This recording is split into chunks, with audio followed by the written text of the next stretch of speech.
नमस्कार दोस्तों, स्वागत है आपका हमारे YouTube चैनल रामानुज क्लासेज में। पिछली क्लास में हमने नंबर सीरीज कंप्लीट कर लिया था।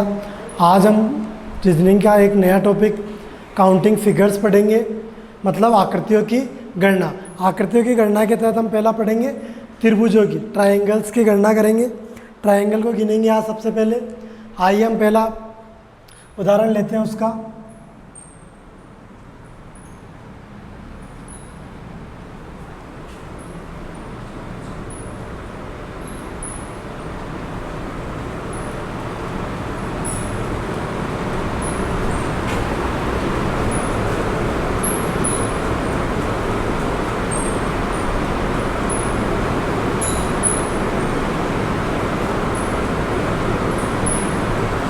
ठीक है दोस्तों, इसी प्रकार के हमारे एग्ज़ाम के अंदर क्वेश्चन आते हैं। तो देखिए दोस्तों, ये पहला त्रिभुज बना हुआ है, सीधा सिंपल है। इसके अंदर हमें, इन सभी के अंदर हमें गणना करनी है कि किस त्रिभुज के अंदर कितने अंदर त्रिभुज बने हुए हैं, या इस आकृति के अंदर कितने त्रिभुज हैं। तो आइए हम गिनते हैं आकृति नंबर 1 के अंदर। तो आपको सीधा सा दिख रहा है कि इसके अंदर त्रिभुजों की संख्या कितनी होगी, 1।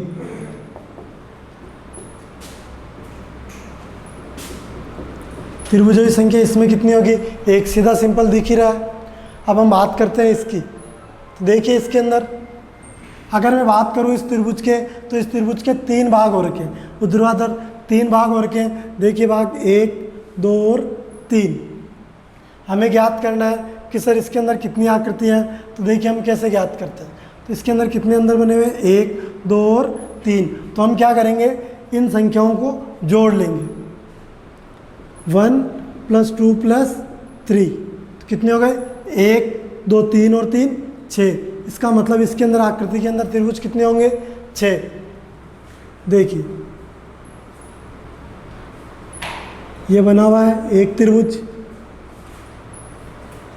ये दूसरा, ये तीसरा, ये नंबर 4। यहाँ से मैं बात करूँ तो ये 5 और एक ये सबसे बड़ा वाला। इसी प्रकार कितने त्रिभुज हो जाएंगे, 6।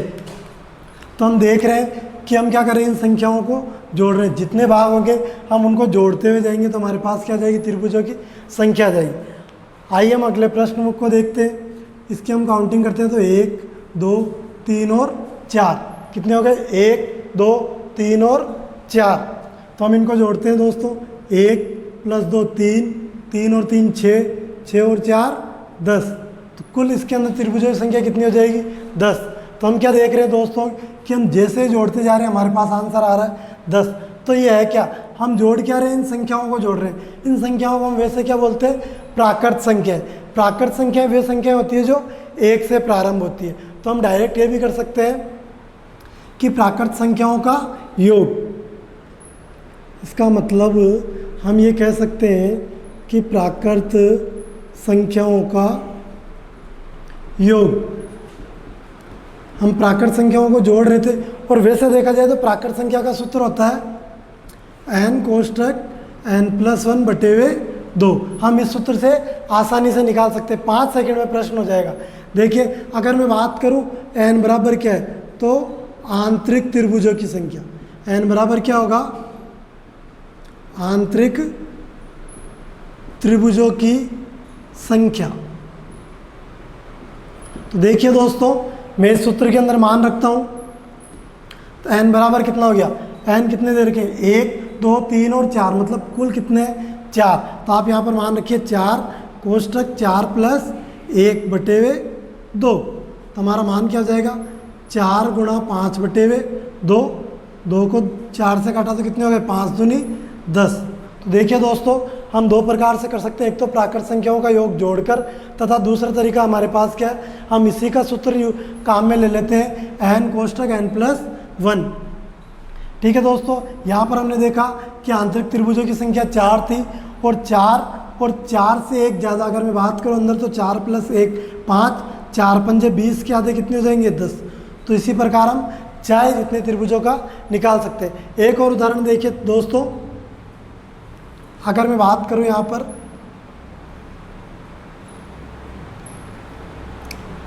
तो देखिए कितने भाग होंगे इसके, 1, 2, 3, 4 और 5। तो हम डायरेक्ट सूत्र रखकर कर सकते हैं। सूत्र क्या रहेगा हमारा, n कोष्ठक n+1/2।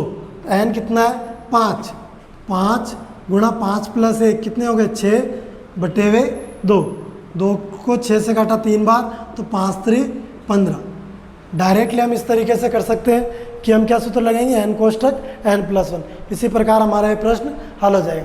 ठीक है दोस्तों, उम्मीद करता हूँ समझ में आया होगा। चलते हैं अगले टाइप की ओर।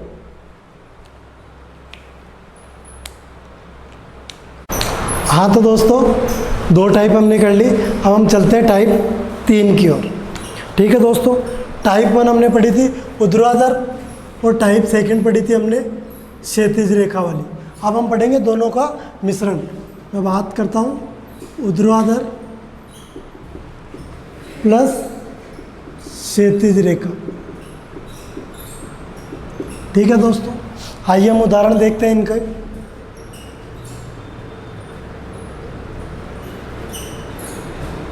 हमने पहली टाइप के अंदर ऊर्ध्वाधर और दूसरे के अंदर क्षैतिज देखा था। ठीक है दोस्तों, हमें इसके अंदर भी क्या करना है, ट्रायंगल्स गिनने, किसके अंदर त्रिभुज कितने हैं। तो दोस्तों पहले मैं आपको त्रिभुज गिन के बताता हूँ कि इसके अंदर है कितने। पहले हमने ऊर्ध्वाधर तरीके से पढ़ा था, उसके अंदर हमने त्रिभुज गिने थे। तो देखिए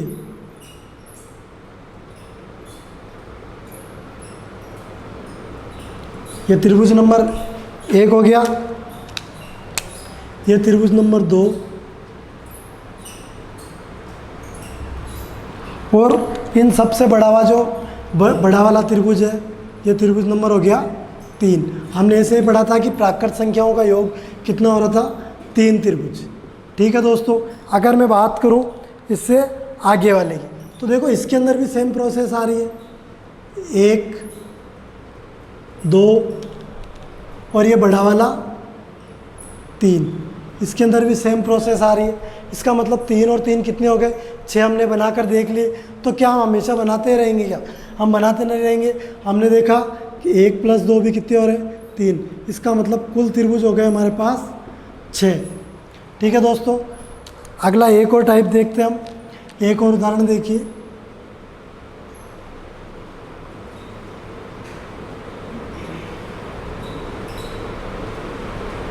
इसके अंदर 3 ऊर्ध्वाधर है और 3 ही क्षैतिज रेखाएं हैं। तो हम क्या करेंगे,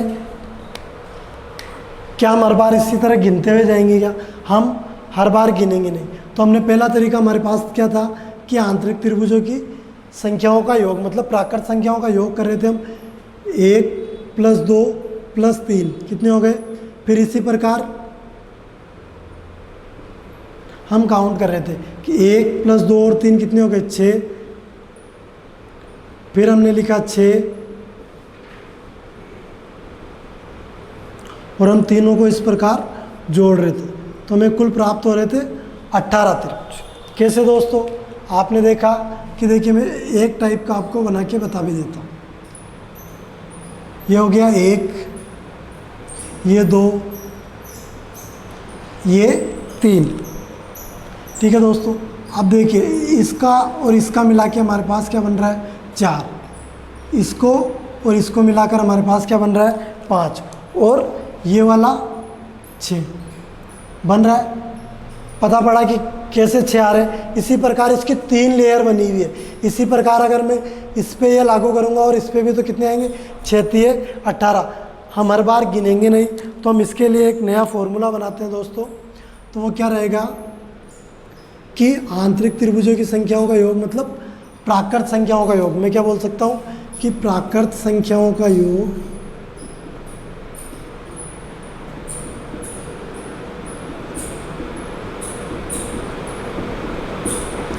गुणा क्षैतिज रेखाओं की संख्या। क्षैतिज रेखाओं की संख्या। आइए दोस्तों इससे करके देखते हैं। प्राकृत संख्याओं का योग यहाँ पर कितना है, 1 और 2 3।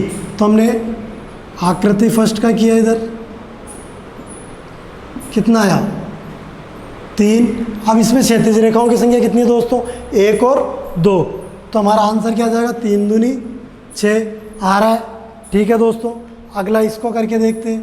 तो इसके अंदर प्राकृत संख्याओं का योग कितना आ रहा है, 1 + 2 3 और 3 कितने हो गए 6। तो आकृति नंबर 2 कितना आ रहा है योग 6। और इसके अंदर क्षैतिज रेखाओं की संख्या कितनी है दोस्तों, 1 2 और 3। तो हमारा उत्तर कितना हो जाएगा दोस्तों 18। आया समझ में कि हम लगातार इसी प्रकार ना तो गिनेंगे ना ही चित्र बनाकर देखेंगे, हमें डायरेक्ट क्या करना है, प्राकृत संख्याओं का योग गुणा क्षैतिज रेखाओं की संख्या। तो प्राकृत संख्याओं का योग कितना आ रहा है, आंतरिक त्रिभुजों की संख्या, आंतरिक त्रिभुजों की संख्या देखो 1 + 2 3 और 3 कितने हो गए 6 और गुणा क्षैतिज रेखाओं की संख्या 1 2 और 3 तो कितने हो गए 18। देखिए दोस्तों और उदाहरण करते हैं हम।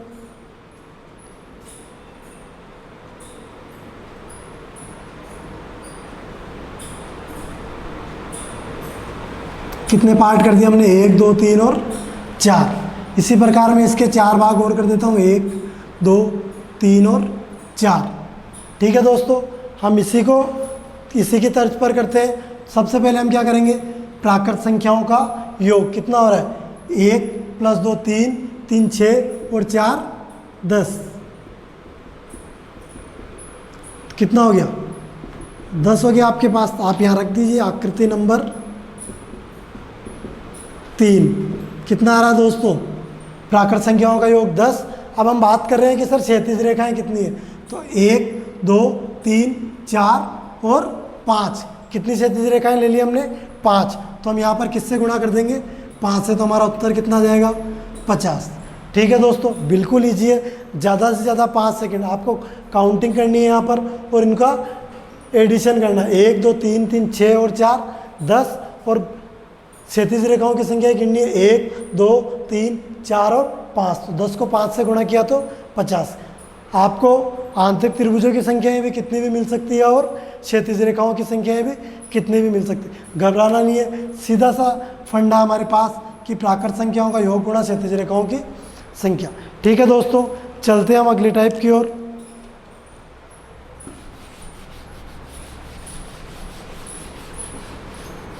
Type number 4।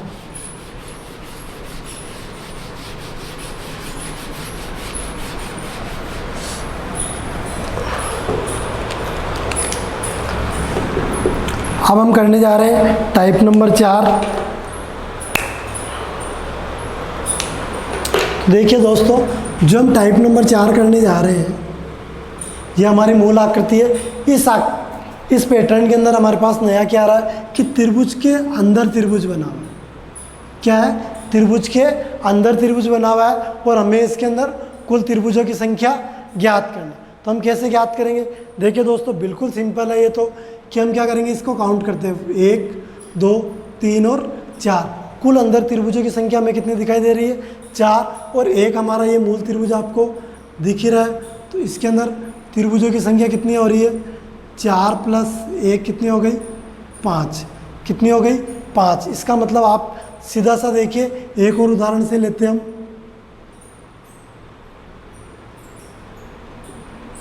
आप यहाँ तक देखिए, इसके अंदर मैं एक त्रिभुज और बना देता हूँ। बना लिया हमने। अब इससे पिछले वाले पर देखिए, जब हम एक त्रिभुज अंदर बना रहे थे, कितना, एक त्रिभुज हमने अंदर बनाया तो इस त्रिभुजों के भाग कितने हो गए, 1 2 3 और 4। मतलब अंदर एक त्रिभुज बनाने से अंदर त्रिभुजों की संख्या हो जाती है 4। अब आप इसमें क्या देख पा रहे हैं कि एक त्रिभुज के अंदर 1 और 2 त्रिभुज बन रहे हैं। मतलब एक त्रिभुज अगर अंदर 4 त्रिभुज बनाता है तो 2 कितने बनाएंगे, 8।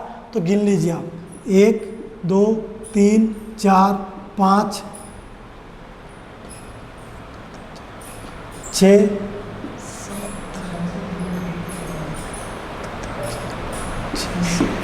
और देखिए ये हो गया हमारा 8वां त्रिभुज।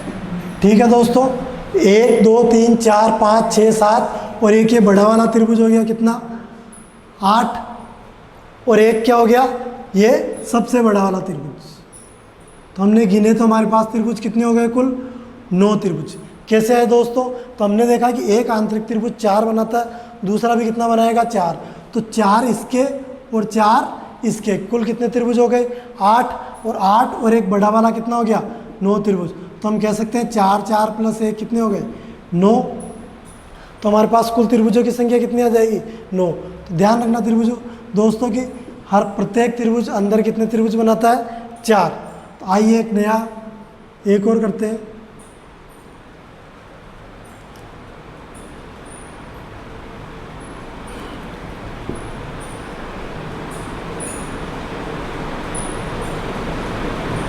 हाँ तो दोस्तों देखिए, अब हमने एक त्रिभुज के अंदर 3 त्रिभुज बना दिए, 1 2 और 3। तो एक त्रिभुज 4 बनाता तो 3 कितने बनाएंगे? 12। और एक हमारा मूल क्या हो जाएगा? 13। बिल्कुल सिंपल सा है। तो देखिए दोस्तों, 4 त्रिभुज तो ये बना रहा है, 1 2 3 और 4। फिर ये बड़ा वाला कितना बनाएगा? 4, 1 2 3 और एक ये खुद जो अंदर बना हुआ पूरा, ये वाला देखिए पूरा कौन सा बनाएगा? चौथा। 4 ये बना रहा है। और मैं बात करूँ इसकी तो ये पूरा अकेला 1 नंबर 2 3 और 4, ये भी 4 त्रिभुज बना रहा है। तो कुल कितने हो गए? 4 4 8 4 3 12 और 1 13। तो हमारे पास कुल त्रिभुजों की संख्या कितनी हो जाएगी? कुल त्रिभुजों की संख्या बराबर कितनी हो जाएगी? 13। तो हम इसका देखो फॉर्मूला वैसे भी क्या करें, आंतरिक त्रिभुजों की संख्या गुणा 4 कर सकते हो आप, प्लस 1 क्या हो जाएगा? आंतरिक त्रिभुजों की संख्या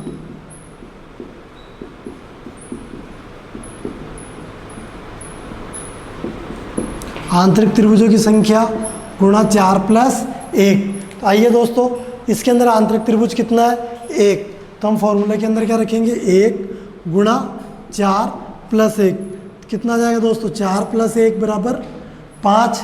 मैं आकृति नंबर 2 की बात करता हूँ। तो आंतरिक त्रिभुज इसके अंदर कितने? 1 और 2। तो कितने हो गए? 2 गुणा 4 प्लस 1 कितने आ गए दोस्तों? 9। और बात करते हैं इस तीसरे की, तो इसके अंदर कितना आ जाएगा आंतरिक त्रिभुज? 1 2 और 3 गुणा 4 प्लस 1 बराबर कितने हो गए? 13। ठीक है दोस्तों, उम्मीद करता हूँ समझ में आएगा। बिल्कुल इजी तरीका है ये कि हमें क्या करना है। हमने इसके लिए एक सूत्र बना लिया। क्या सूत्र हो गया? आंतरिक त्रिभुजों की संख्या गुणा 4 प्लस 1। जितने अंदर त्रिभुज है उनको आपको 4 से गुणा करना है और 1 जोड़ देना है, जिससे कि हमें त्रिभुजों की कुल संख्या प्राप्त हो जाएगी। ठीक है दोस्तों, चलते हैं लास्ट अगली टाइप की ओर, टाइप नंबर 5।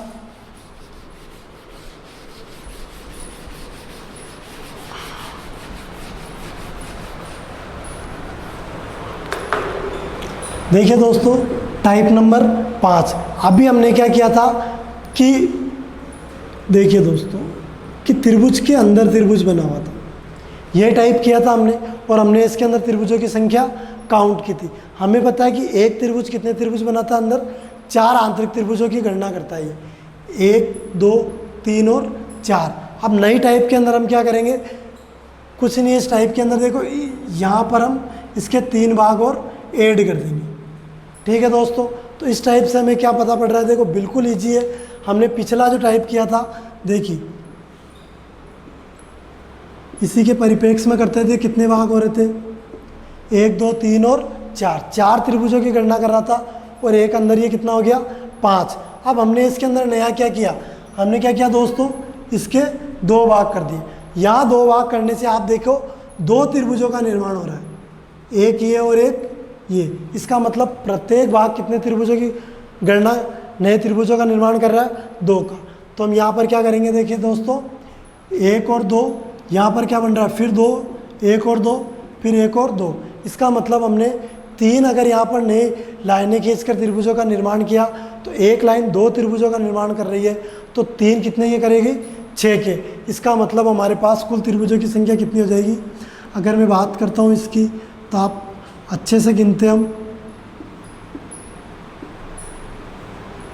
तो देखिए अब हम यहाँ से काउंट करना शुरू करते हैं। 1 2 3 4 5 6 और 7। ठीक है दोस्तों, अब अगर मैं बात करूँ इसकी, तो 8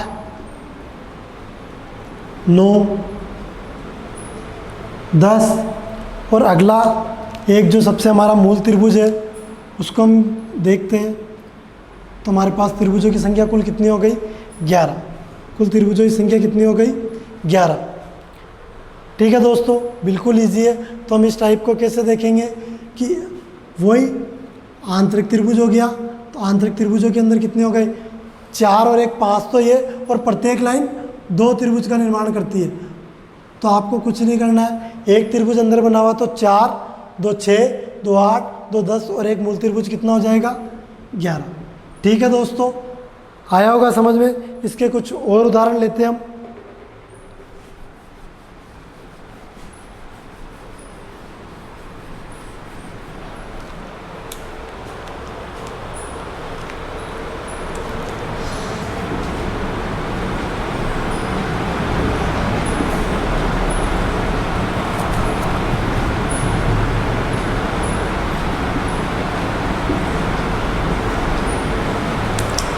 ठीक है दोस्तों, ये हमने एक नया टाइप लिया। इसके अंदर हम देख पा रहे हैं कि सबसे पहले तो मूल त्रिभुज के अंदर 2 आंतरिक त्रिभुज बने हुए, एक ये रहा और एक ये रहा। तो हम जानते हैं कि 2 आंतरिक त्रिभुज बने हुए हैं, इसका मतलब वो दोनों 4 और 4 कितने त्रिभुज होगा। अगर मैं बात करूँ उसकी, तो आंतरिक त्रिभुज गुणा 4 + 1 करके तो हम देख ही रहे थे। तो 2 गुणा 4 + 1 9 त्रिभुजों का तो हमें पता ही है। अब हमने क्या किया, एक नया क्या कर दिया हमने, यहाँ पर 3 लाइनें खींचकर 2 त्रिभुजों का निर्माण और कर दिया। तो इसके अंदर कितने ऐड हो जाएंगे, 2 2 4 और 2 6, कितने हो जाएंगे 6। तो 9 और 6 त्रिभुज, कुल त्रिभुज कितने हो जाएंगे हमारे पास 15 त्रिभुज। ठीक है दोस्तों, उम्मीद करता हूँ ये टाइप भी समझ में आई होगी। बिल्कुल इसी तरीके से करेंगे हम कि मूल त्रिभुजों की संख्या गुणा 4 + 1 पिछले टाइप में किया था, और इसके अंदर जितनी रेखाएं आती है प्रत्येक रेखा 2 त्रिभुजों का निर्माण करती है और हम उसको जोड़ देंगे। ठीक है दोस्तों, इसी प्रकार हमने किया। आज के लिए इतना ही। अगली क्लास में दूसरी आकृति जैसे आयत का या वर्ग को गिनने के लिए हम करेंगे। ठीक है दोस्तों, धन्यवाद।